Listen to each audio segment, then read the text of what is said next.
आज बात करेंगे गम के माहौल की। उस घर की आज हम बात कर रहे हैं, उस गम की बात आज हम करने वाले हैं कि एक फौजी जो अपनी सेवाएं और सब कुछ न्योछावर करने के बाद देश के लिए जाता है और देश की सेवा करता है, लेकिन उसका परिवार भी सुरक्षित नहीं है। और ये उत्तर प्रदेश की बात आज हम करने वाले हैं। उत्तर प्रदेश के इस समय जो मौजूद हूँ और जो चारपाई पे आप बैठा इस समय मुझे देख रहे हैं, इस समय मौजूद हूँ मैं उत्तर प्रदेश के जनपद संभल के। जनपद और तहसील दोनों संभल हैं और विकासखंड पमासा है और गांव है इसका सिसोना, ग्राम पंचायत सिसोना है। और प्रकरण तो काफ़ी पहले से यहाँ पे चल रहा था, लेकिन पता भी नहीं था। अचानक परसों एक व्यक्ति का मेरे पास फ़ोन आया, मित्र थे, उन्होंने मुझे बताया, तो एक दिल में जुनून भी लगा कि एक जहाँ फौजी को दिक्कत होती हो, जो देश के लिए सेवा करता हो, और उसके परिवार, अगर उसका परिवार ही सुरक्षित नहीं है तो वो देश की सेवा करके उसका क्या फ़ायदा। जो मेरे साथ बैठे हैं इनका नाम अभिषेक नागर इनका नाम है, और ये लगभग 3 वर्ष से आर्मी में सिपाही के पद पर अपनी सेवाएं देश के लिए दे रहे हैं। देश को केवल अपनी सेवाएं वो इसीलिए देश के लिए फौजी देता है कि ताकि हमारा देश सुरक्षित रह सके। लेकिन जब देश की अगर हम बात करते हैं और अपने परिवार की बात करते हैं, तो हर एक बड़े बड़े बुजुर्ग भी कहते हैं कि सबसे पहला अपना परिवार होता है, उसके बाद हम देश को देखते हैं। लेकिन फौजी वो होता है जो सबसे पहले अपने परिवार नहीं देखता, अपने देश को देखता है, और देश के लिए अपनी अगर उसको जान भी गंवानी पड़े तो वो जान भी दे बैठता है, जान भी देता है और सीने पे गोली खाता है। लेकिन ये सब बातें आज मन से अचानक निकल रही हैं, और इसका केवल एक कारण है कि इस अभिषेक नागर जो हमारे फौजी भाई हैं, इसी के घर में अब तक 2 मौतें हो चुकी हैं। इस फौजी भाई के घर में 2 मौतें अब तक हो चुकी हैं, जबकि हालांकि उम्र में अगर बात कर लें तो मेरे से कम ही होंगे, कोई ज़्यादा इनकी उम्र नहीं है।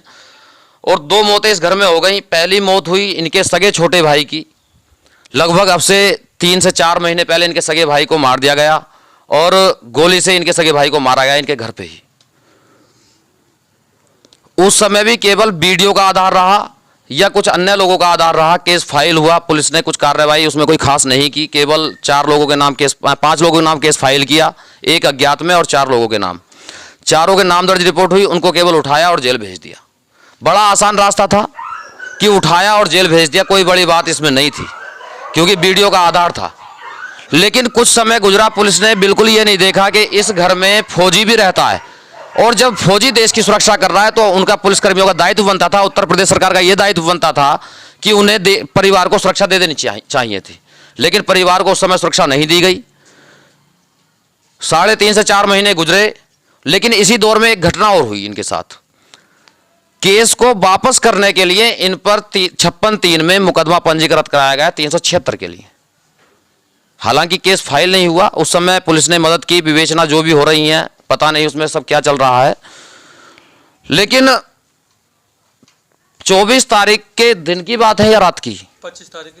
25 तारीख के शाम को शादी प्रोग्राम में कहीं गए थे, वहां से आए, लेकिन परिवार, खुद फौजी भी उस गाड़ी में साथ था, गाड़ी पर हमला बोल दिया, पूरे परिवार पर हमला बोल दिया। अचानक किसी तरीके से इन लोगों ने जान बचाई, और उस घटना में भी इनके पिताजी की डेथ हो गई। मामला पंजीकृत हुआ। आज दिन गुजरे हुए 4 हो गए, 25 निकल गई, 26, 27, 28 तारीख, 29 तारीख है आज। मामला पंजीकृत हुआ, 17 लोगों के नाम दर्ज रिपोर्ट दर्ज कराई गई, और कुछ लोग उसमें अज्ञात में भी थे। लगभग 20 से 22 लोगों ने गाड़ी पर हमला किया।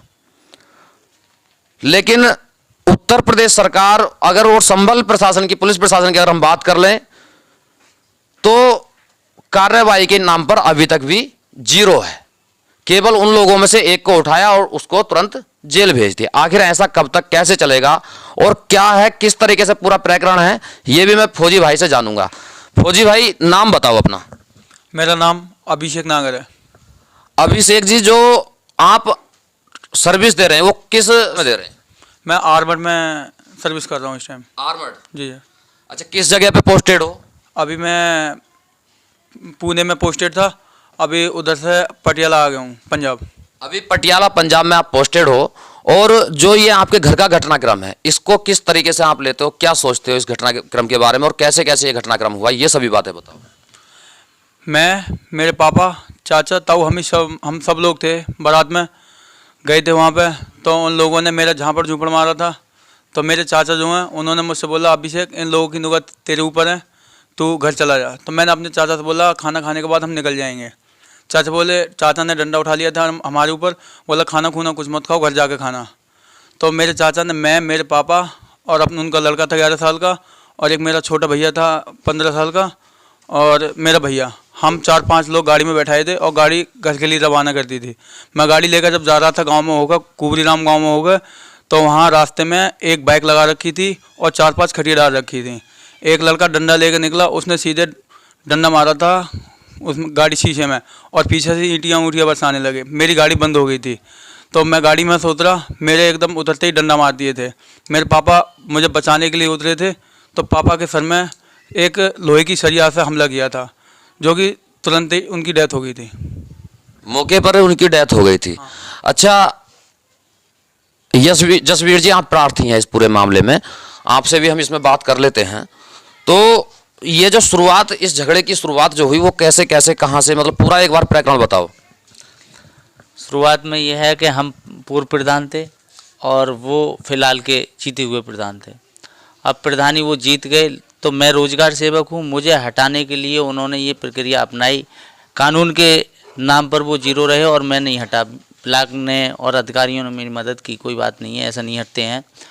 उसके बाद इन्होंने प्रमुखी के इलेक्शन थे 10 तारीख को, और वहीं प्लान इनका बन गया कि इसको जान से मारा जाए, जब इसकी नौकरी छूटेगी। इस तरीक़ा से नहीं छूटेगी।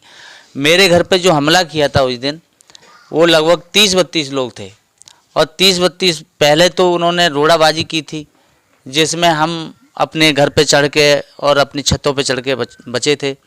उसके बाद ये 4 लोग और हथियार लेकर आ गए अचानक, और इन्होंने गोलियां बरसानी स्टार्ट कर दी। इस तरीक़ा से गोलियां बरसा रहे थे जिस तरीक़ा से आतंकवादी गोलियां बरसाते हैं, जिसमें मेरा भतीजा जो 24 तारीख को ट्रेनिंग जा रहा था, उसको गोली लगी और वो जान से मारा गया। एक निर्दोष जाटव, उसके गोली लगी, वो भी जान से मारा गया। 2 गोली लगी थी उसके। एक करणपाल था, उसके 2 गोली लगी। एक लड़की के 2 गोली लगी। और जे जो गोली चला के, जब जाटव के गोली लग गई और वो श्रीपाल ठेकेदार जा रहा था, ये लोग भागे। और जब उसकी लड़की निकेता ने और प्रधानी पुष्पा ने कहा कि वो सेवा वीडियो बना रहा है, उसको मारो, उसके बाद श्रीपाल ठेकेदार ने साहब सिंह की कोठी के आगे खाट पड़ी थी, उस पर चढ़ के निशाना मिला के गोली मारी थी। उसमें पुलिस ने कार्रवाई ये की, हम तो अपने लड़के को लेकर चले गए, लेकिन एक वो जाटव के कहने पर या वीडियो के आधार पर 4 लोगों को शाम को ही बुलाया।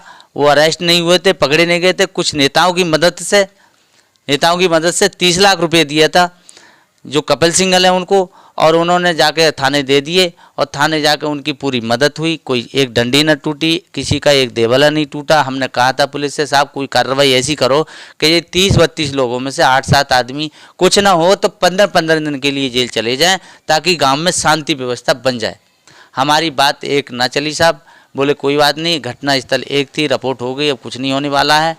कई बार मैं भागा, शांति व्यवस्था नहीं बनी, लेकिन वो जो मैंने कहा वही काम होने लगे। मेरे बेटे पे आरोप लगाए कि मेरी लड़की पकड़ ली है, फिर मुझ पे आरोप लगाने स्टार्ट कर दिए, झूठी FIR। जेल से खबर मिली 4 लोगों की साजिश बनाई गई, जिसमें मास्टरमाइंड बबलू और मास्टरमाइंड निकेता, ये दोनों मास्टरमाइंड रहे। एक विजय सिंह है, वो मास्टरमाइंड रहे। इन्होंने उस महिला को, राधा को 5 लाख रुपए दिए और हम पे क्षेत्र का मुकदमा लगाना स्टार्ट कर दिया। पुलिस के यहाँ भागे, पुलिस ने हमारी मदद करी, कोई जो है हम पे रिपोर्ट ना लिखी।